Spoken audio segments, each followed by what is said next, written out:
Hello everyone and welcome back to the Game Professor channel. I'm your host, the Game Professor, and today we're in for something a little bit different. If anyone is just coming to my channel for the first time through this video, hello, I'm the Game Professor. The usual fare that I'm trying to put together here on YouTube are video game Let's Plays with a literary analytic twist. So, playing through a game while basically doing a story analysis of the narrative within the game. But today, I'm coming with something a little bit heavier because with the recent shootings in Texas and Ohio here in the United States, a really stupid topic has started to creep its way back into the news discourse and the political discourse in this country. And given what I want to do with video games and the community that I want to foster with video games, I can't be quiet about it. And that topic is that video games cause shootings. And this is a topic that has been in my life since the 90s. I'm originally from Colorado. The Columbine shooting is really seen as the shooting that kind of spurred this environment of mass shootings in this country. Being from Colorado, I have constantly felt the impacts of the Columbine shooting. So I just can't avoid talking about this when it comes up, especially since that conversation, that idea of do video games cause these mass shootings, came up at that point. Because obviously those shooters were known to have played Doom.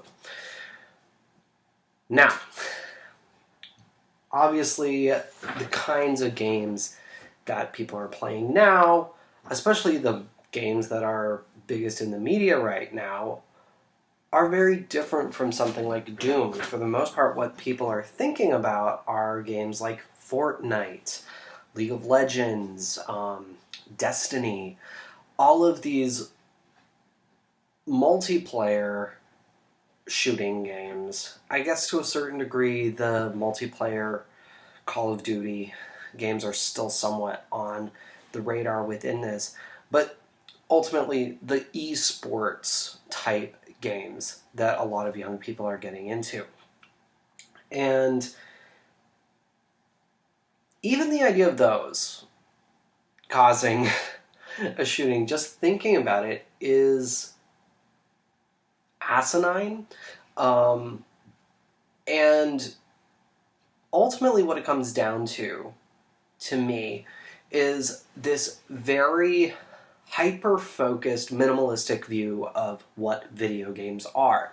And this is something that I'm going to be delving into more in depth when I do my first literature review video coming up soon. I am currently rereading this book here, PlayStation Nation by Olivia and Kurt Brunner.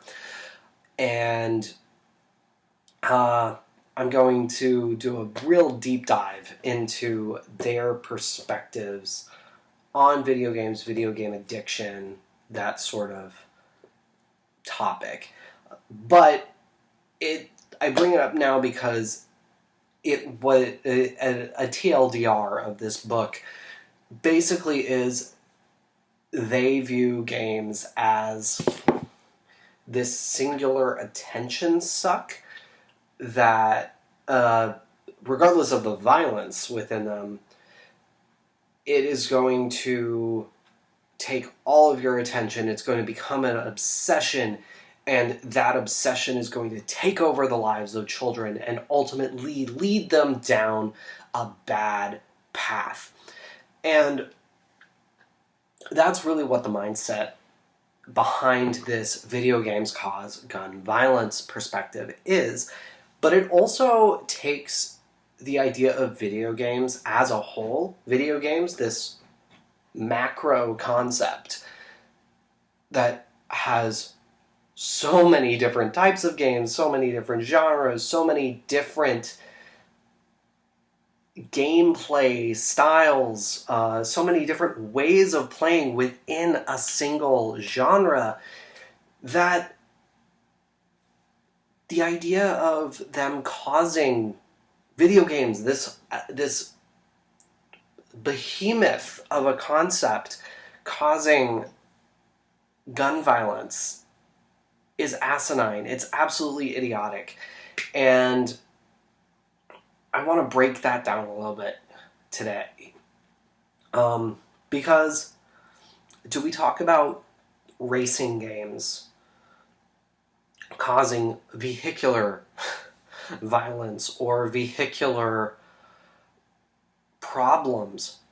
No, we don't, because we have laws in place that make sure that people don't speed, that people wear seatbelts, that people follow road laws, that people on bikes follow road laws, that pedestrians follow road laws. All of these things, we have these safeguards in place to make sure that people don't die because of cars.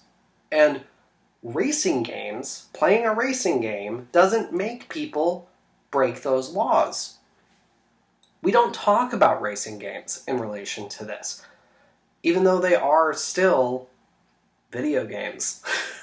One of the most popular racing games of all time, racing game series of all time, is a very kid-friendly racing game series, and that, of course, is Mario Kart. We don't worry about Mario Kart making kids want to speed. We don't think of Need for Speed making kids want to speed. We don't think about, in a completely different direction, we don't think about sports games making kids want to play sports. I don't know of any kids who picked up Madden who are like, oh yeah, I'm going to go join the high school football team now because I'm really good at Madden. No. They are completely different skill sets. They are completely different concepts.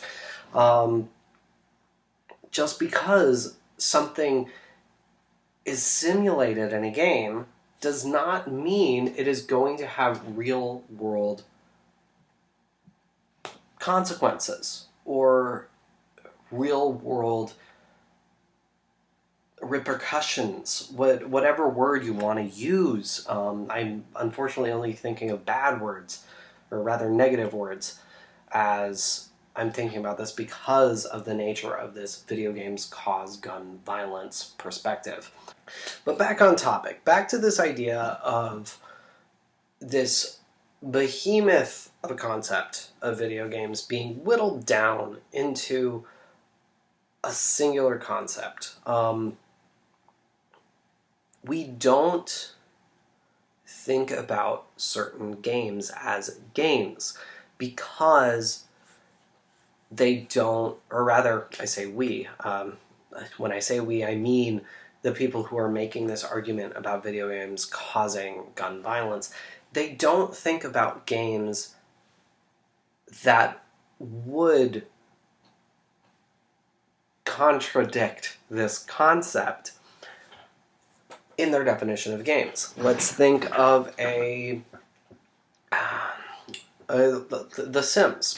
Let's think about The Sims for a second.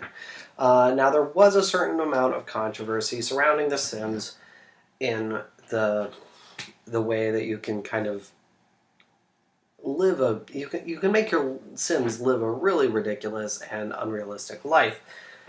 And yes, there could be problems associated with the activities and interpersonal relationships that you make your Sims partake in, But it's still a life simulator, and it's a very over-the-top, ridiculous life simulator.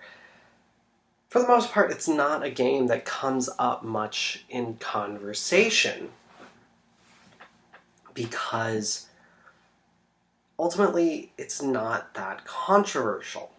We're certainly not thinking about horror games where the whole point of them is to scare you. We're not thinking about platformers. I mean, who's going to think of Mario when thinking about, oh, these video games are causing violence? Obviously, the most iconic games of all time are platformers and Metroidvania games. When you think about it, these don't come up in these conversations, and ostensibly they're being taken out of the video game lens by these people that are saying video games cause gun violence. Now, my goal with this channel is to broaden the discussion of video games. I want non-gamers to gain an understanding about video games. I want gamers to learn new things about video games and think more about, why is it that I'm choosing to play a game? Is it the God complex that I get? Something that is discussed very extensively as to why kids could possibly want to play games in this book. Is it the story that draws me in? Is it the sense of creation that I get when I'm doing things? Obviously, with something like The Sims or Stardew Valley, any number of simulator type games, the RPG style games. Is it because I'm creating a character that is representing me perfectly within this world that is completely unlike my own? Whatever it may be, I want us to talk about what it is that draws us to games, and I want to analyze that. These perspectives from politicians and news personalities saying that video games cause gun violence, it continues to limit what anyone will think of with games, and within the realm of games, it is limiting what games are even more fully. This is a travesty. We cannot allow this to happen because video games are so much more than shooting and blowing somebody's head off. That's not what video games are. Even in games where violence is used, the best games are ones that make it purposeful, either from a narrative perspective, a gameplay perspective, whatever it may be. There's always a purpose behind the violence. Gun violence that we see in the world today, these random acts of violence, these are meaningless. They are pure hatred. That's why I say they're meaningless. I'm not saying that they don't have impacts. It is that they are fueled from hatred. They are fueled from darkness. Video games don't create that darkness. Video games are a way for people to interact with something different. Interact with a world, interact with a concept, interact with a story. Video games are a positive in this world. we need to make sure that that narrative is put forward. We need to make sure that people understand, people who don't play video games understand that video games are a good thing in this world. So that's what I call all of you to join me in. Come with me on my journeys here. Come with me through my Let's Plays. Come with me through my analyses of games and think about with me. Think about why we play games. Think about why we love games. And help bring these people who don't play games along. Because we cannot allow this limited mindset, this limited perspective on games to continue to pervade the discourse. So, with that, everybody, I leave you with this thought. What is a game that you can think of, that you can definitively say has a positive impact on you? And it can be any game.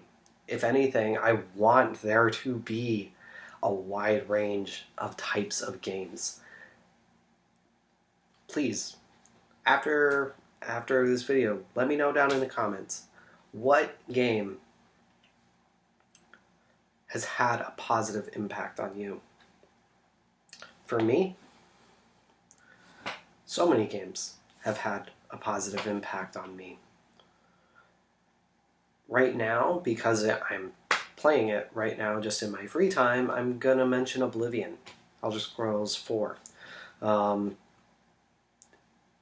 the reason that has a positive impact on me is it gives me a way to escape the negativity of the world around us. And yeah, that game is already... It's a little funny to say that because you're fighting with the devil, basically, to stop him from ending the world. So, that's my escape from the negativity of the world. Even more negativity. But the fact that anyone can play that anyone can find a way to enter that game is a beautiful thing to me. And that is why it is a positive. So, that is all from me today, folks. I will, the next video in the Mass Effect Let's Play will be up on Monday. We will actually be getting back into the 3 episodes of the Let's Play week schedule with analysis episodes mixed in at meaningful points within the narrative. I am definitely going to be getting my first literature review episode up, hopefully next weekend. That's my aim, is to have that be kind of a once a month sort of thing, because that gives me enough time to read and reread and take lots of notes. Because, yeah, this is a thin book. I am filling up a notebook with notes on it. So that's why that hasn't happened yet. I am also probably going to throw in a short Let's Play of a licensed game at some point. That game is going to be The Golden Compass, because it's a fun game for discussing gameplay, narrative, interplay, and adaptation of narrative. So, thank you so much for watching today, everybody. This is a really important topic that we need to, we the gamers, we the gamer adjacent folk, we need to break down this mindset that video games cause gun violence. It doesn't. They don't.